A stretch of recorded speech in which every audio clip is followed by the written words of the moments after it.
Where'd your mother run off to, boy? Huh? Or did she finally drop dead? Caleb Sutton's dented saxophone case dangled from his hand, ripped from the boy's arms seconds earlier. Ghetto trash. Sir, give it back. Make me. 40 students watched. Phones came up. Nobody moved. "Try me," Whitaker said. Try me. "I dare you." Caleb looked I dare up, you. calm, unreadable. What happened in the next 11 minutes would end a principal's 20-year career, make a senator cancel her speech, and leave 40 million strangers crying over a boy they'd never meet. And it started with one note. To understand what Caleb Sutton did in that atrium, you have to understand the mornings. Long before Jefferson Prep, long before the gala, long before Harold Whitaker ever learned his name. 4:30 in the morning, in a third-floor walk-up on the edge of Roxbury. The radiator hissed like a tired animal. Through the thin walls came the sound of Mrs. Delgado getting home from her night shift at Boston Medical. Keys in the door, shoes off, the soft groan of a woman who had been on her feet for 12 hours. Below that, the faint smell of pine sol drifting up the stairwell, and fried plantains from the apartment downstairs where a Haitian family cooked breakfast before dawn. Caleb was already awake. He was always already awake. He moved through the dark apartment in socks, careful of the spot in the hallway where the floorboard creaked. Past the living room where his grandmother slept on the pull-out sofa because she said her hip wouldn't climb the stairs anymore. Past the framed photograph on the wall, a young woman with Caleb's exact smile, her head thrown back in laughter, a hospital bracelet still on her wrist. His mother, dead from lupus at 29. Caleb had been 9 years old. His father he had never met. He didn't ask anymore. In the kitchen, he poured himself a glass of water and stood at the window. The street lights on Blue Hill Avenue threw orange rectangles across the counter. Somewhere a siren, somewhere a dog. The city breathing in its sleep. Dolores Sutton's voice came from the dark living room, soft and scratched from decades behind the wheel of a city bus. "You eatin' before you go, baby? I'll get something at school, Grandma. You say that every day, and I know it ain't true." He smiled. He hadn't known she was awake. She always was. "Go back to sleep." "Caleb." "Yeah? Don't shrink for nobody today. Your music is your ancestors talking. You hear me?" "I hear you." He said it the way he'd said it every morning for 3 years. He didn't know yet that this was the morning the world flipped. On the kitchen table sat a manila envelope from Boston Medical Center. Stage 2 congestive heart failure. Dolores had been diagnosed 6 weeks ago. She had refused to tell him for 4 of those weeks, and when he'd finally found the letter, she'd just shrugged and said the Lord would sort it out. The medical bills underneath it, 3 of them now, she hadn't bothered to open at all. Caleb looked at the envelopes for a long moment. Then he picked up his saxophone case, zipped his jacket, and slipped out into the cold. It was a scratched-up Selmer Alto. The bell had a dent where a previous owner had dropped it. The lacquer was worn through in patches. 2 winters ago, Dolores had walked into the pawn shop on Blue Hill Avenue and come out with it wrapped in a bedsheet, $300 lighter. She had sold her wedding ring that afternoon. She had been married to Caleb's grandfather for 31 years before a heart attack took him in 2014. She never once told Caleb what she had done, but he had found the receipt in a shoebox 6 months later and never mentioned it. He caught the 28 bus at 4:52, then the Orange Line at Ruggles, then the 39 out to Jamaica Plain, and a 10-minute walk through streets lined with homes that cost more than his entire building. Jefferson Preparatory Academy rose up out of the dark at the end of a long drive, lit like a cathedral.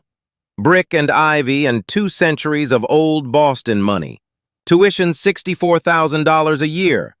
Oil portraits of dead headmasters in every hallway. 20 scholarship students out of a student body of 600, and Caleb was one of them.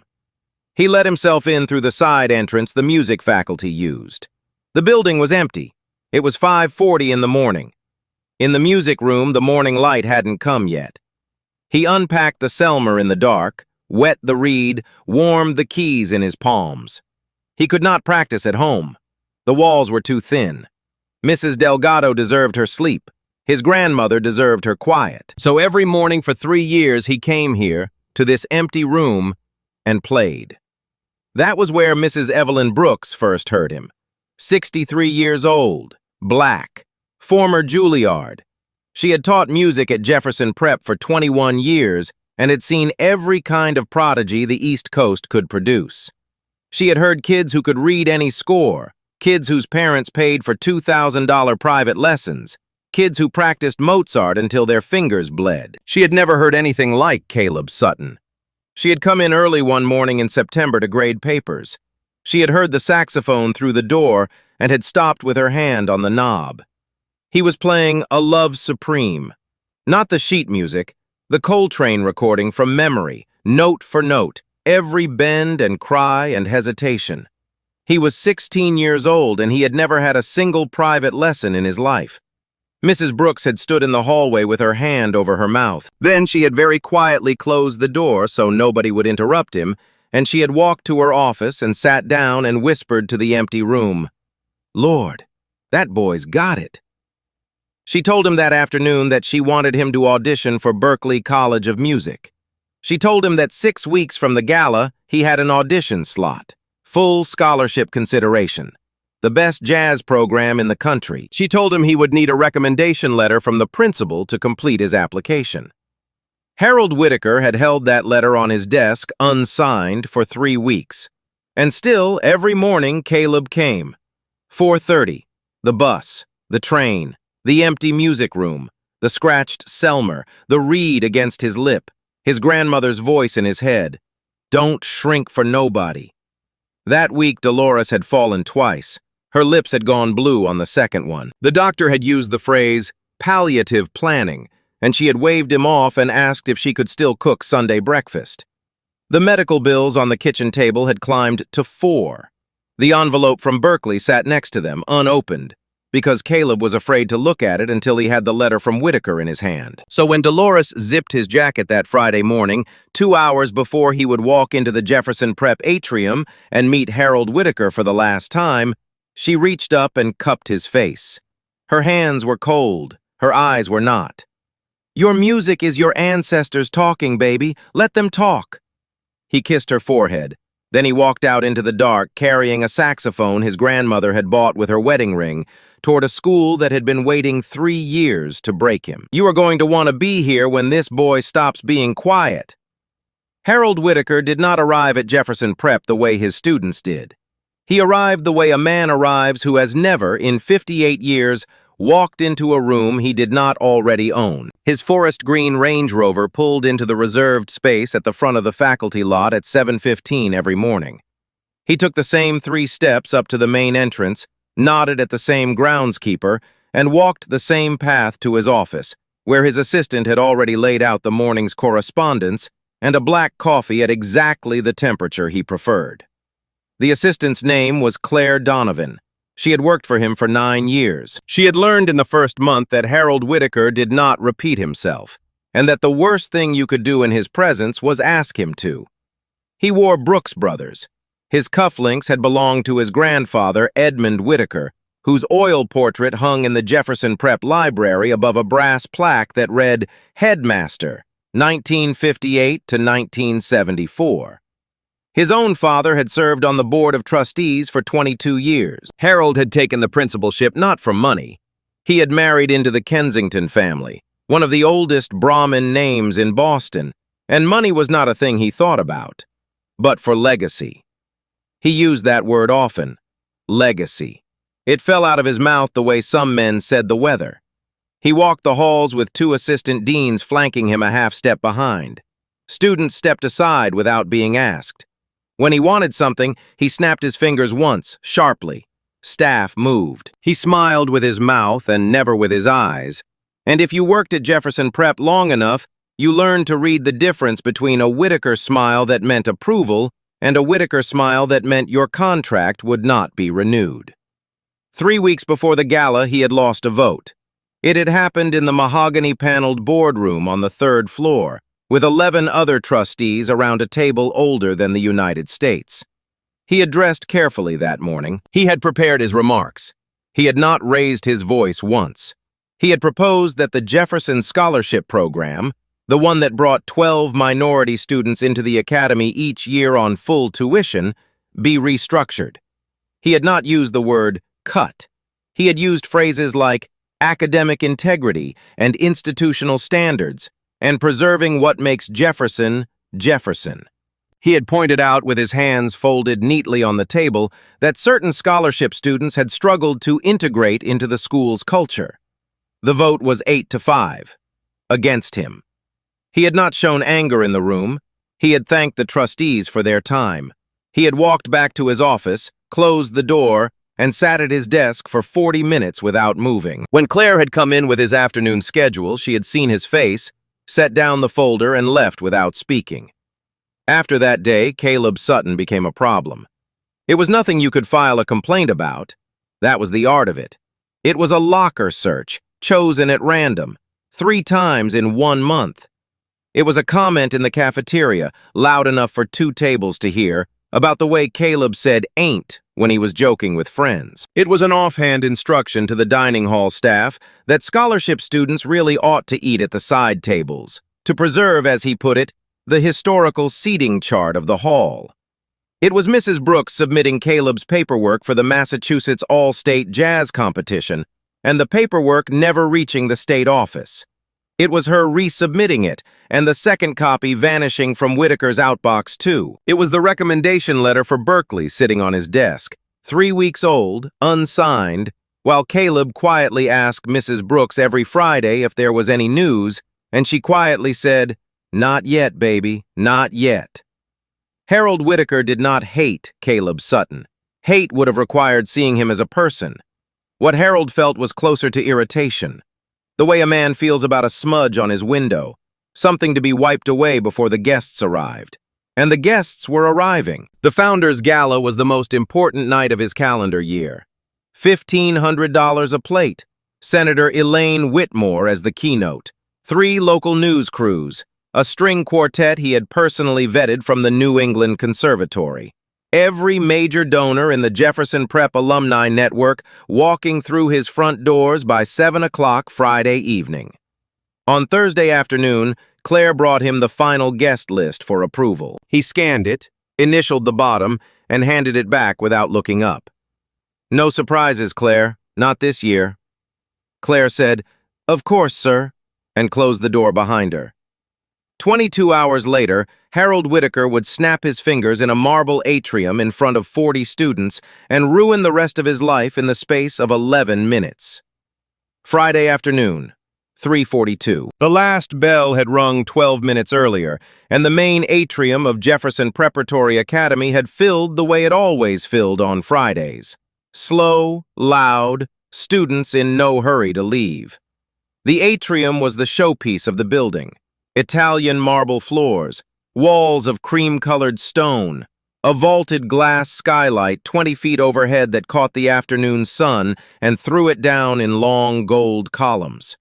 The acoustics were famous. A whisper in one corner could be heard clearly at the other end. A single footstep echoed for 2 full seconds. No instruments stood in the space, just the architecture, just the air. Caleb was crossing it the way he crossed it every Friday, saxophone case in his right hand, backpack on his left shoulder. Mrs. Brooks had asked him to bring the Selmer to her office before he left for the weekend. She wanted to adjust the neck strap, nothing more than that. He was 10 steps from the east corridor when he heard the voice behind him. "Mr. Sutton!" Caleb stopped. 40 students in the atrium stopped with him. The sound of footsteps and conversation dropped by half, then by 3/4. Somewhere near the main staircase, a phone came up, then another, then 4 more. Caleb turned around. Harold Whitaker stood in the center of the marble floor, 2 assistant deans a half step behind him. He had come down from the 3rd floor. He had been watching from the mezzanine. He had chosen his moment. "What," he said, "is that doing out of storage?" Caleb's voice was steady, respectful. "Just moving it, sir. Mrs. Brooks asked me to bring it to her office." Mrs. Brooks doesn't run this gala, I do. Caleb said nothing. Whitaker closed the distance. 10 feet. 6. 3. The assistant deans stayed where they were. A visiting parent on the far side of the atrium, a woman in a red coat who had been picking up her daughter for an orthodontist appointment, took her phone out of her purse and pressed record without lifting it. You think that dented thing in your hand is an instrument? The first phones in the crowd tilted up. You think that belongs on a Jefferson stage? A freshman near the staircase said softly, "Oh my God." Whitaker heard it. His mouth curved. He turned his body slightly so the students could see his face, so he was no longer speaking to Caleb but performing through him. Mrs. Brooks tells me you're a prodigy. She uses that word, prodigy. I've heard it in her emails for 2 years now. He let the silence hang. Let's find out. Somewhere on the second-floor balcony, a teacher appeared. A younger man, new this year, and froze at the railing, uncertain whether to intervene. Take it out, Whitaker said. Right here, right now, in front of every person standing in this atrium. Let me hear this prodigy for myself. Caleb's jaw tightened by a millimeter. Nothing else moved. Try. I dare you. He let those 4 words sit in the air. He had chosen them. He had known, walking down those stairs, that he was going to say them. And if what I hear isn't what Mrs. Brooks has been promising me, then you walk into my office before the gala starts tonight and you put your scholarship badge on my desk. We'll call it a mutual agreement. No hard feelings. The atrium had gone completely still. Mrs. Brooks appeared in the east corridor, 2 steps into the space, and stopped. Her hand went to her chest. Her face had gone the color of paper. Harold, she said, this is inappropriate. This is... Evelyn, let the boy speak for himself. He did not look at her when he said it. He was looking at Caleb. Caleb was looking at the saxophone case in his hand. He was thinking about Dolores in the kitchen at 4:30 in the morning. He was thinking about the pawn shop receipt in the shoebox under her bed. He was thinking about the envelope from Berkeley that had been sitting unopened on the kitchen table for 12 days because he had been afraid to see inside until he had the letter from this man's desk. He was thinking that if he played and anything went wrong, a cracked reed, a slipped note, a second of doubt, there would be a video of it on the internet by bedtime. And every story that had ever been written about the scholarship kid who couldn't cut it would write itself around his face. And he was thinking that if he walked away, something inside him would die that he would spend the rest of his life trying to bring back. Okay, real talk. I had to stop writing this part 3 times. A grown man with a Harvard degree cornering a 17-year-old kid in front of his classmates to settle a grudge he caught in a boardroom? Nah, fam, that's not discipline. That's ego in a blazer. Caleb set the saxophone case down on the marble floor. The click of the first latch rang across the atrium like a dropped coin. The second latch clicked a beat later. Somebody in the crowd flinched at the sound. That was how quiet the room had gotten. He didn't open the case yet. He closed his eyes. 2 seconds, maybe 3, long enough for Whitaker to shift his weight from one foot to the other, not understanding what this pause was. Behind Caleb's closed eyes, his grandmother was standing in the kitchen in a housecoat, pouring coffee she wasn't supposed to drink anymore. Behind her, his mother, 28 years old in a hospital gown, humming "Someday My Prince Will Come" through an oxygen mask because she said silence scared her worse than pain. Behind her, a pawn shop counter on Blue Hill Avenue, a wedding ring in a velvet tray, a receipt in a shoebox he was never supposed to find. Behind all of that, Coltrane at 3 in the morning on a vinyl record older than he was, playing through the kitchen speaker while his grandmother swayed at the stove. He could walk away. He could hand the case to Mrs. Brooks, pick up his backpack, and be on a bus back to Roxbury in 20 minutes. He would lose the scholarship. He would lose Berkeley. His grandmother would die in a walk-up with unopened bills on the kitchen table, and he would spend 40 years wondering who he might have been. He could play, and if one note cracked, the video would outlive him. Mrs. Brooks took another step forward. Her voice was small. Harold, please. Whitaker didn't look at her. Let the boy speak for himself, Evelyn. Caleb opened his eyes. "All right," he said. His voice was quiet. The atrium was quiet enough to hold it. "Listen close." He bent down and opened the case. The Selmer came out in his hands the way a thing comes out that has been held 1,000 times in the dark. He slipped the neck strap over his head. He wet the reed. He set the mouthpiece. He did it slowly, the way Mrs. Brooks had taught him, because she had told him a long time ago that how you pick up your instrument is how you pick up your whole life. Then he did something Harold Whitaker had not expected. He walked past him, not around him, past him, close enough that Whitaker had to shift his shoulder back an inch. Caleb kept walking into the center of the atrium and stopped directly beneath the glass skylight, where the marble caught the sound and sent it straight up. He lifted the saxophone to his lips. For the first time in 3 years at Jefferson Prep, Caleb Sutton was not asking for permission. The first note was low, a single long B-flat, held for the count of 4, soft enough that the students at the back of the atrium leaned forward without realizing they had moved. It hummed against the marble. It climbed the walls. It found the glass of the skylight and sat there, waiting. Caleb didn't open his eyes. The second note came after a breath, then a third. He was not in a hurry. He had spent 3 years practicing in an empty music room at 5:40 in the morning, and he had learned, somewhere in all those mornings, that the first 30 seconds of any piece was not about playing. It was about telling the room it was safe to listen.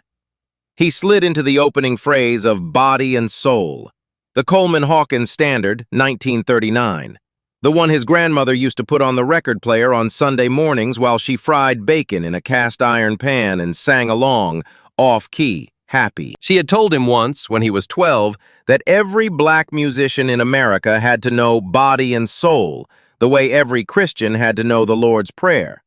You didn't choose it. It was given to you. You carried it. He played it the way Hawkins played it, slow, warm, deliberate. The melody unfolded out of the saxophone like someone unfolding a letter they had been carrying in a coat pocket for years. In the crowd, a freshman named Megan Howell lowered her phone. She had been recording. She stopped. She wanted to hear it with her ears, not through a screen. A boy beside her glanced over, saw her face, and lowered his own phone a second later. On the mezzanine, the young teacher who had frozen at the railing gripped it now with both hands. Harold Whitaker stood exactly where he had been standing. His arms were crossed. His jaw was set. He was waiting for the mistake. He was certain it was coming. Every kid he had ever watched perform under pressure cracked in the first 60 seconds, and he was counting. 60 seconds passed. Caleb did not crack.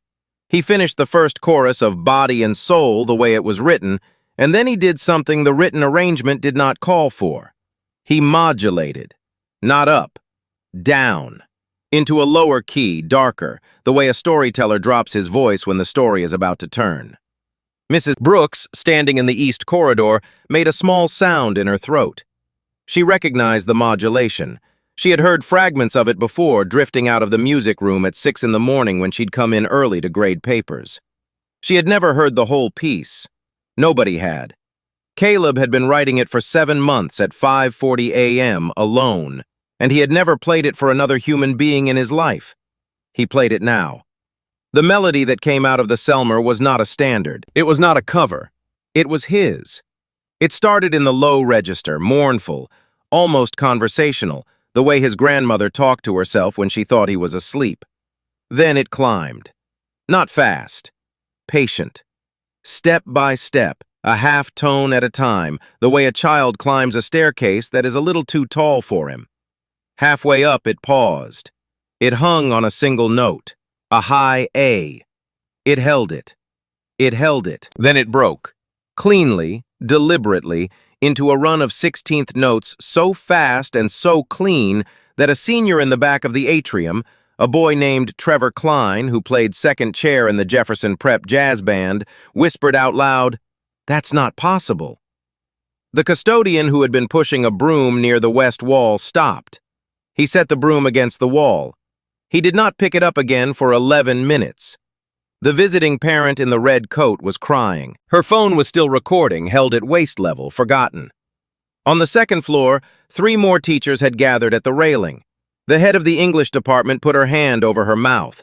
The chemistry teacher, a man in his 60s who had been at Jefferson Prep for 28 years and was famously hard to impress, said quietly to no one, "Who taught this boy?"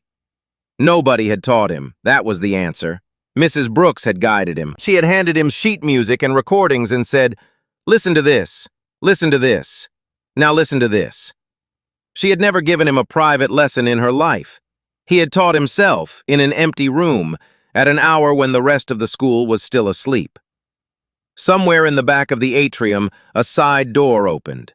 A woman stepped through, mid-40s, gray pantsuit, an earpiece in her left ear, a clipboard in her hand. Her name was Diane Kessler, and she was the advanced logistics coordinator for Senator Elaine Whitmore's office, and she had come to the school an hour early to walk the room for the gala security sweep.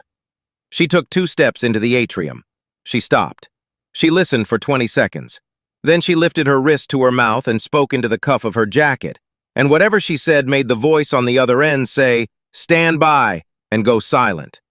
Caleb did not see her. Caleb did not see anyone. He had forgotten Harold Whitaker existed. The improvisation climbed into its second movement, and here the piece changed again. It got wider. It got older. The bluesy cry of the alto saxophone shifted into something hymn-like, something that belonged in a small wooden church on a hot Sunday morning. His grandmother's church, Mount Zion Baptist on Warren Street, where she had sung in the choir for 41 years, and where Caleb had spent every Sunday of his childhood watching old women in white hats sway in time and shout, "Yes, Lord," when the Spirit moved them. He played that now. Not a hymn anyone would recognize, just the feeling of one, the bend of the notes, the call and the response, the way gospel music reached up and pulled heaven down by the collar. A woman in the crowd, a cafeteria worker named Rosa Jimenez, who had clocked out 10 minutes earlier and had stayed to see what the noise was, crossed herself. Then Caleb did the thing that broke the room in half. He quoted Coltrane, 4 notes, just 4. The opening phrase of A Love Supreme, the most sacred 4 notes in American jazz. The phrase Coltrane had written on his knees after surviving heroin addiction. The phrase he had said came to him directly from God. Trevor Klein, the second-chair jazz band senior, put both hands on top of his head and said, loud enough for the crowd to hear, "No way! No way!" Mrs. Brooks had both hands pressed to her chest. Tears were running down her face, and she was not wiping them away. Harold Whitaker's arms had uncrossed. He did not remember uncrossing them. They hung at his sides. His mouth was slightly open. The assistant deans behind him had taken a half step away without knowing they had done it, the way people instinctively step away from a man who is about to fall. A boy named Brendan Walsh, a junior, 6'3", the captain of the lacrosse team, who 2 months earlier had shoved Caleb into a locker in the gym hallway and called him a name Caleb had never told his grandmother about, was crying. Openly. Not wiping his face. His shoulders were shaking. The saxophone isn't an instrument anymore. That was what the chemistry teacher would tell a reporter 4 days later when the video had 40 million views and news crews were standing on the lawn of Jefferson Prep at 6 in the morning. It wasn't an instrument. It was a testimony. That boy was telling us something we hadn't earned the right to hear. The third movement began, and the third movement soared. It was everything the first 2 had been building toward. It took the low conversation of the opening and the mournful climb of the middle and the gospel cry of the second movement, and it lifted them all at once. The melody rose through the octaves. It found the high register of the alto saxophone, and it stayed there, clean, unbroken, without a single crack or hesitation, for 16 straight bars. Diane Kessler, in the back of the atrium, was crying. She had worked for the senator for 11 years. She had stood next to the caskets of soldiers. She had watched the senator speak at the funerals of children. She did not cry at work. She was crying now. Caleb held a note, a high G, clear, the cleanest note anyone in that atrium had ever heard come out of a saxophone in their lives. He held it. He held it. The crowd had stopped breathing, literally stopped. 3 doctors watching the video later would point to the exact moment in the recording where 40 people collectively held their breath for 9 seconds. He held it. Then, instead of cutting it, instead of ending it, instead of punching it the way a lesser musician would have punched it for the applause, he let it fade. He let the air leave the reed slowly. He let the note thin into nothing. He let it die into the marble the way the last light of evening dies out of a window. The note disappeared. He lowered the saxophone. Nobody applauded. Nobody moved. The atrium was completely, absolutely silent. No breath, no shuffle, no cough. The glass skylight overhead caught a line of afternoon sun and threw it across the floor in a long gold stripe. And inside that stripe of light stood a 17-year-old boy in a thrift store jacket, holding a dented Selmer Alto against his thigh, looking at nothing. 1 second passed. 2. 3. 4. Somewhere in the crowd, someone exhaled. A broken, half-swallowed sound, the noise a person makes when they have been holding a sob in their chest and cannot hold it anymore. And then the atrium detonated. It was not applause. Applause was too small a word. It was 40 students and 6 teachers and 1 custodian and 1 cafeteria worker and 1 visiting parent in a red coat. And it came out of them all at once, and it did not stop. Students climbed onto the benches along the wall. A girl in the front row was screaming. Not words, just sound. The pure noise of a human being who had just watched something she would tell her grandchildren about. The young teacher on the mezzanine was pounding the railing with the flat of his hand. The chemistry teacher had turned away from the railing entirely and was wiping his face with a handkerchief he had pulled from his breast pocket. Trevor Klein, second chair in the jazz band, was on his knees. Actually on his knees on the marble floor, both hands over his mouth, laughing and crying at the same time. Brendan Walsh, the lacrosse captain who had shoved Caleb into a locker 2 months ago, pushed through the crowd to get closer. His face was wrecked. He was clapping so hard his palms had gone red. And Harold Whitaker was not moving. The color left his face in stages. The first thing to go was the flush of anger in his cheeks.